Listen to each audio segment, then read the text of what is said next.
નમસ્કાર ઉમેદવાર મિત્રો, આજના વિડીયોની અંદર આપણે ગુજરાત પોલીસ ભરતી વિશેની વાત કરવાની છે.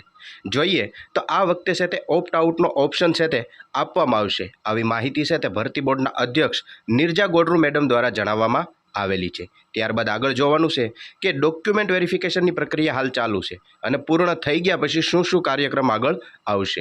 આ બંને વિગત છે તે એક જ વિડીયોની અંદર આપણે જોવાની છે. માટે ખાસ કરીને હજી સુધી ચેનલની અંદર નવા હોય તો મિત્રો ચેનલને સબસ્ક્રાઈબ જરૂરથી કરી લેજો.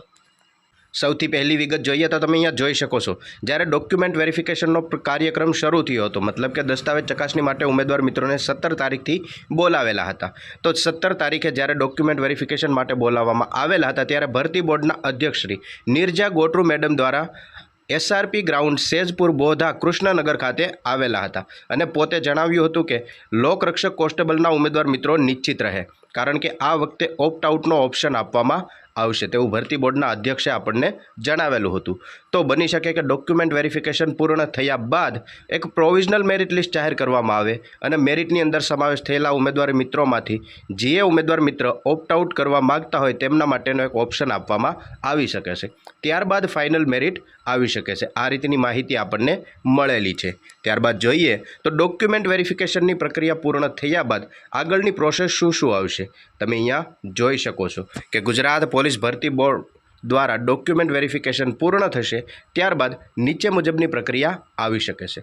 સૌપ્રથમ તો ફાઇનલ મેરિટ લિસ્ટ વિશેની વાત કરીએ તો દસ્તાવેજ ચકાસણી પછી ભરતી બોર્ડ દ્વારા ફાઇનલ મેરિટ લિસ્ટ એક તૈયાર કરવામાં આવશે અને આ લિસ્ટની અંદર કયા કયા ઉમેદવાર મિત્રોનો સમાવેશ થશે તો કે જેમને શારીરિક કસોટીમાં સફળ થયા હોય, લેખિત પરીક્ષામાં સફળ થયા હોય અને દસ્તાવેજ ચકાસણી આ ત્રણ વસ્તુની અંદર સફળ થયા હોય તેવા ઉમેદવાર મિત્રોનો સમાવેશ કરવામાં આવશે અને આ લિસ્ટની અંદર ઉમેદવાર મિત્રના ગુણ પણ દર્શાવવામાં આવશે અને કેટલામો રેન્ક છે તે પણ દર્શાવવામાં આવશે.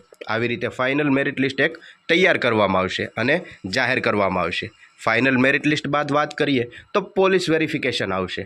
ફાઇનલ મેરિટ લિસ્ટની અંદર જે ઉમેદવાર મિત્રોનો સમાવેશ થશે તેમને પોલીસ વેરિફિકેશન માટે બોલાવવામાં આવશે. આ પ્રક્રિયાની અંદર પોલીસ દ્વારા ઉમેદવારની ઉપર ભૂતકાળમાં અને ચાલચલગતની ચકાસણી કરવામાં આવશે. જો ઉમેદવાર ઉપર કોઈ ફોજદારી ગુનો નોંધાયેલો ન હોય તો તેને ક્લિયરન્સ સર્ટિફિકેટ આપવામાં આવશે. આવી રીતની પોલીસ વેરિફિકેશન કરવામાં આવતું હોય છે. પોલીસ વેરિફિકેશન કમ્પ્લીટ થયા બાદ મેડિકલ પરીક્ષા લેવામાં આવશે. પોલીસ વેરિફિકેશન બાદ ઉમેદવારોની મેડિકલ પરીક્ષા લેવામાં આવે છે અને આ પરીક્ષાની અંદર ખાસ કરીને ઉમેદવાર શારીરિક અને માનસિક બંને રીતે ફિટ છે કે નહીં તેની તપાસ કરવામાં આવતી હોય છે. ત્યારબાદ આગળ જોઈએ તો ઉમેદવારને કોઈ ગંભીર જાતની બીમારી નથી, તેમની દ્રષ્ટિશક્તિ, શ્રવણ શક્તિ અને અન્ય શારીરિક માપદંડોની પણ ચકાસણી કરવામાં આવતી હોય છે. આવી રીતે મેડિકલ કરવામાં આવતું હોય. મેડિકલ પૂર્ણ થયા બાદ ઉમેદવારને એક નિમણૂક પત્ર એટલે કે અપોઇન્ટમેન્ટ લેટર આપવામાં આવે છે.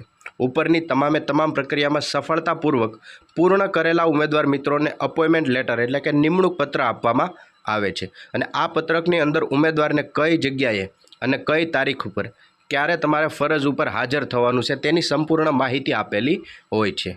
ત્યારબાદ ઉમેદવારને તાલીમ ખાતે બોલાવવામાં આવે છે. તો તાલીમની અંદર શું આવી શકે છે તો કે તાલીમની અંદર નિમણૂક પત્ર મળ્યા બાદ ઉમેદવારને પોલીસ એકેડમી અથવા તો તાલીમ કેન્દ્રમાં તાલીમ માટે મોકલવામાં આવતા હોય છે અને આ તાલીમની અંદર કાયદા છે, પોલીસની પ્રક્રિયાઓ છે, શસ્ત્રોનો ઉપયોગ કઈ રીતે કરવો, શારીરિક કસરતો બધી આ તમામ વસ્તુ છે તે તાલીમ કેન્દ્રની અંદર તમને શીખવવામાં આવતી હોય છે. અને જે આ પ્રક્રિયા આપણે વિડીયોની અંદર જોઈએ તેમાં ક્રમ અને વિગતો ભરતી બોર્ડના નિયમો અનુસાર બદલાઈ શકે છે, જે તમામ ઉમેદવાર મિત્રોએ ખાસ નોંધ લેવી. તેથી જ તે દરેક ઉમેદવાર મિત્રોએ ગુજરાત પોલીસ ભરતી બોર્ડની જે સત્તાવાર જે ઓફિશિયલી વેબસાઇટ છે તે સમયાંતરે તેમાં અપડેટ આવતી જ હોય છે, જે દરેક ઉમેદવાર મિત્રોએ જોતા રહેવું. આવી રીતે આજના વિડીયોની અંદર લોકરક્ષક કોન્સ્ટેબલ ડોક્યુમેન્ટ વેરિફિકેશન પૂર્ણ થયા પછીની પ્રક્રિયા તથા ઓપ્ટ આઉટ ઓપ્શન વિશેની વિગતવાર માહિતી હતી જે વિડીયોની અંદર ખાસ કવર કરી. આવી માહિતી જોતા રહેવા માટે હમણાં જ ચેનલને સબસ્ક્રાઈબ જરૂરથી કરી લેજો.